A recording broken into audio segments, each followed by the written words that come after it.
Nag-e-explore ako ngayon ng imburnal na puno ng sandata, alahas, at mahahalagang bagay. Iba't bagay ang itinatapon dito ng mga gustong magtago ng ebidensya.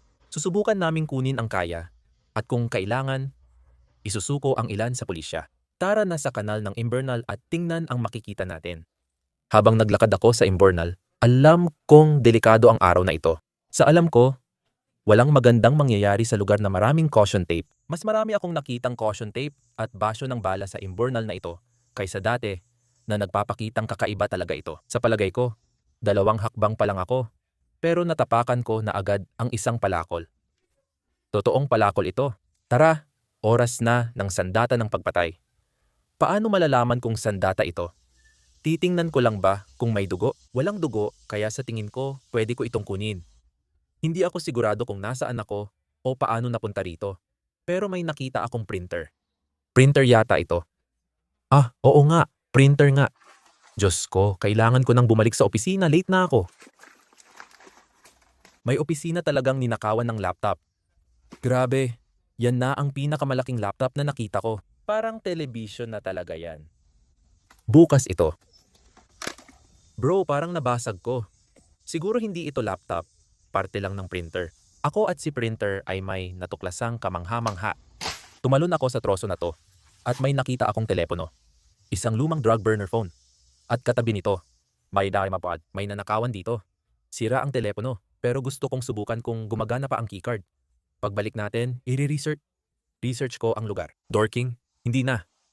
Nasa 100 talampakan na ang nilakad ko sa sewer tunnel at may nakita akong malaking bariles. May mga kwento na may mga tao na naglalagay ng mga gamit sa mga bariles at itinatapon sa mga imburnal. Tingnan natin kung may laman ito.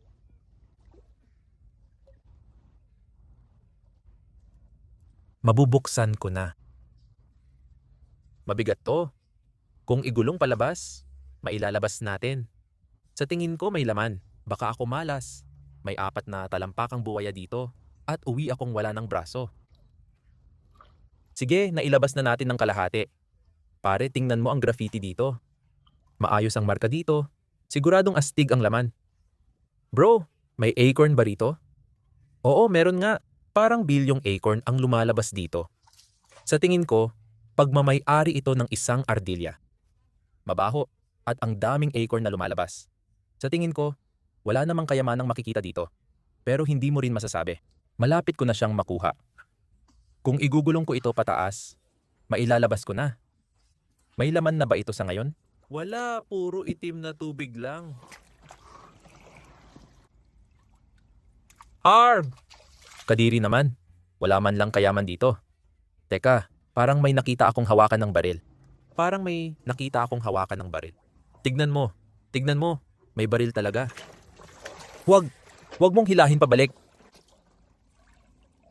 Tignan mo, may baril. Tara, alis na tayo. Espada yan. Pare, espada yan. Espada talaga yan. Siguro hindi ako dapat masyadong maingay. Espada talaga yan. Grabe. Imposible pare. Malagkit siya. May espada talaga. Seryoso ka ba ngayon? Tingnan natin kung may iba pang laman doon. Ang astig nito. Medyo delikado, pero kailangan kong ipasok ang kamay ko. Oh, bote ito. Malagkit siya. Bakit kailangan laging malagkit? Tapos bakit mainit? Aray, parang may kumagat ba sa akin? Pagkatapos ng 20 minutong paghahanap at pisil ng ulang, parang wala na talagang ibang laman. Handa na akong umalis. Maghanap pa tayo. Handa na ako ngayon. May kalasag at espada na. Baka sakupin ko ang baryo mamaya. Hindi ko pa alam. Habang naglalakad ako, parang natagpuan ko ang bag ng isang kriminal. Tama, may bag ng kriminal dito na posibleng may sandata o iba pang gamit. Kaya mag-iingat tayo sa pagbukas nito. Tabi muna, printer dude, di ako makapaniwala. May lalagyan ng alahas. Mukhang may buto pa, walang panggatong na kahoy. Siguro dapat magsuot ako ng guwantes. Sandali, Prinsipe Pera. Nandito na ang duffel bag, may panggatong sa apoy. Malaking bato na posibleng ginamit na sandata. At lalagyan ng alahas. Gusto ko sana itong buksan sa huli. Yuck! May kakaibang bagay dito. Mukhang itinapon nila ito rito. Puno ng bato at ladrilyo para lumubog. May vape at credit card dito. Kailangan mo ba ng pagkain o pera? Hindi ko alam saan ipapadala. Pasensya na. Kutsilyo pala yan, pare. Di ko na malayang nahawakan ko na. Seryoso ka? Di ako makapaniwala. Ang astig nito, pare. May iba pang bagay dito sa loob. Sandali lang. Mukhang kahina-hinala na talaga ito. May kutsilyo, grocery bag, at mga bricks sa loob ng bag. Ang daming vape dito sa loob. Sobrang dami talaga. Grabe, hindi ako makapaniwala. Ang wild nito, ang daming bricks. Kung sino man ang nagtapon nito, talagang gusto nilang itapon to ng tuluyan. Wala na akong nakikita pang iba. Parang puro kalat ang nandito. Wala akong nakikitang pera o kakaiba. Kutsilyo lang at kung ano-ano pa. Baka kailangan nating kontakin ng pulis. Nakalimutan ko pa yung kahon ng alahas. Wala namang laman. Kaya siguro may kumuha na. Kinuha nila ang alahas. Tapos itinapon ang ebidensya. Siguradong pagnanakaw. Kasi tingnan mo yung lalagyan. Ay pare, ang ganda ng kutsilyo na to. Hindi ko siguro pwedeng itago. Sana lang walang nasaktan gamit to. Oh, itabi na natin to. Ilalagay ko sa backpack. Ano to? Kakapasok ko lang at may literal na plato na puno ng kakaibang bagay dito. May panga ng pusa. May panga ng pusa. May lighter. Ramen pack ba yan? May beef ramen pack. Parang mesa ito ng mangkukulam. Baka may nangongolekta lang talaga dito, astig yon. Hindi ako una rito. Wild. May mga taong kinokolekta kung ano-ano sa imbornal. Itatago ko siguro. Luma na ang Zippo lighter. Mula pa noong 40-S World War I kalawang. So sinasabi mo, may mangkukulam at mamamatay tao dito. Mukhang kailangan ko ng proteksyon.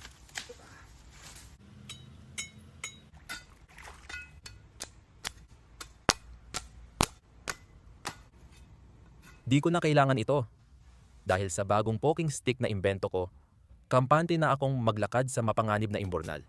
Sige, mukhang dito na tayo sa itak. Ano yan? Plaka yan pare. Galing pa sa New York. Siguradong may nanakawan ng plaka ng kotse. Ang ginagawa ng mga kriminal, tinutupi para di mabasa. Tapos itinatapon nila sa malapit na tubig para hindi na matrace. Katulad ng kotse na nanakaw. Payong ba yan? Sino naglagay ng payong? Ay, parang nabasag ko yata.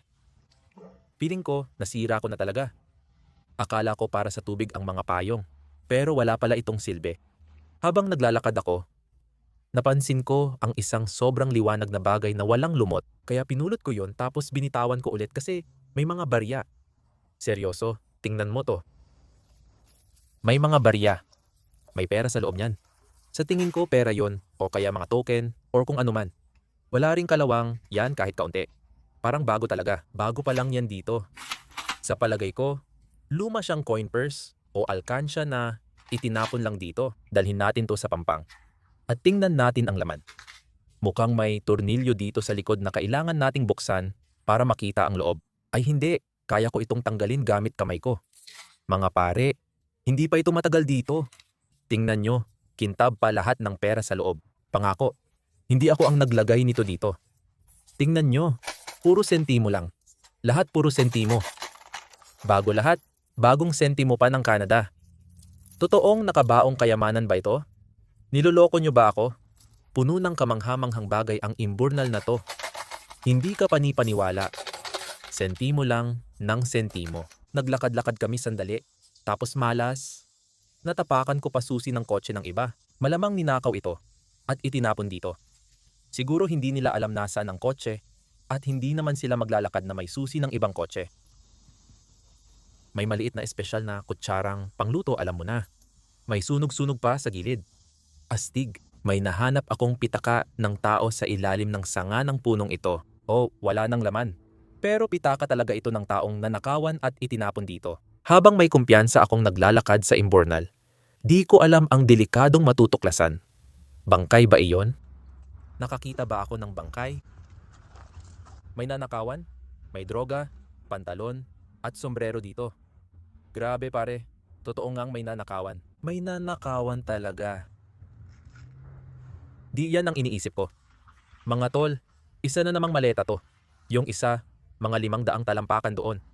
At ngayon, may nahanap na naman akong isa pang maleta. May sapatos pa ato. Hindi ko na alam kung saan magsisimula dito. Bukas lahat ng zipper. Oh, may keychain sa isang zipper. Kadiri! Oh, isa pang susi. Card ng mga susi yan. May susi ng kotse ng iba. May alahas ba talaga dito? Kutsilyo yan. Kutsilyo yan, pare. May kutsilyo, bro. At pipi jar. Ano pa kayang laman nito? May credit card. Tatakpan ko ang pangalan dyan. Pero ilalagay din natin yan dyan. May nakikita akong relo at butas para dito. Tingnan natin kung mapapansin mo. May relo, gintong relo, at iba pang gamit sa loob. Basura. Yan, Rolex to. Walang paraan na totoong Rolex yan. Hindi talaga pwede. Pakinggan mo yan. Hindi pwedeng totoo yan. Hindi pwedeng totoo yan. Nakakakita ako ng Rolex. The hand sweeping, parang hand sweep ng Rolex. Di ko alam kung tunay dahil sobrang gaan at parang marupok. Mukhang nakaw lang talaga ito. Imposibleng kunin ng bag tapos iwan lahat ng gamit. Baka may nagtago lang nito rito. Di ko talaga alam, pero ang astig nun. So, ika-4 na bag na naman ang nakita natin ngayon. Walang laman tong isa. Oo, mukhang wala na talagang laman tong isa. Naglakad ako ng 20 talampakan mula doon sa bag at nakita ko kung saan napunta ang laman. May MacBook at iPhone charger dito, pero di ko na maalala kung saan napunta. Ay grabe, Stanley Cup Sewer Edition? Tara na. 4 na buwan ko nang hinihintay to at ngayon may nakuha akong libre. Tagay, ang totoo kadiri talaga yon. Mga pare, nanginginig ako ngayon. Parang may nahanap akong baril. Grabe, iniisip ko kung may serial number ba to. Parang hindi ko yata dapat hinahawakan to. Medyo natatakot ako. Mga pare. Oo, dati laganap talaga yan. At mabibili pa sa tindahan gaya ng Dollar Tree. Baka may batang nawala ito sa sapa. Sa tingin ko, hindi naman ito mula sa kriminal. Buti na lang.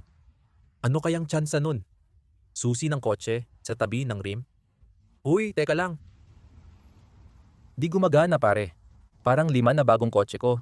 Kailangan ko lang silang hanapin sa labas. Kakatapak ko lang sa troso kaya kailangan mong magsapatos. Kasi natapakan ko na naman ang isa pang kutsilyo. Isa na namang bukas. At lantad ang talim na kutsilyo na malamang ginamit ng isang kriminal. Sisiguraduhin naming alisin at kunin ito para walang masaktan.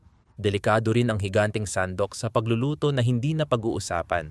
Ang mga sandok na panglaban ay mula pa Middle Ages, kung saan ginagamit ito ng mga kusinero para hampasin ang mga magnanakaw ng kanilang tinapay. Laging may dahilan. Di pwede, literal, saglit lang. Lumang telepono. Di ito plug na telepono.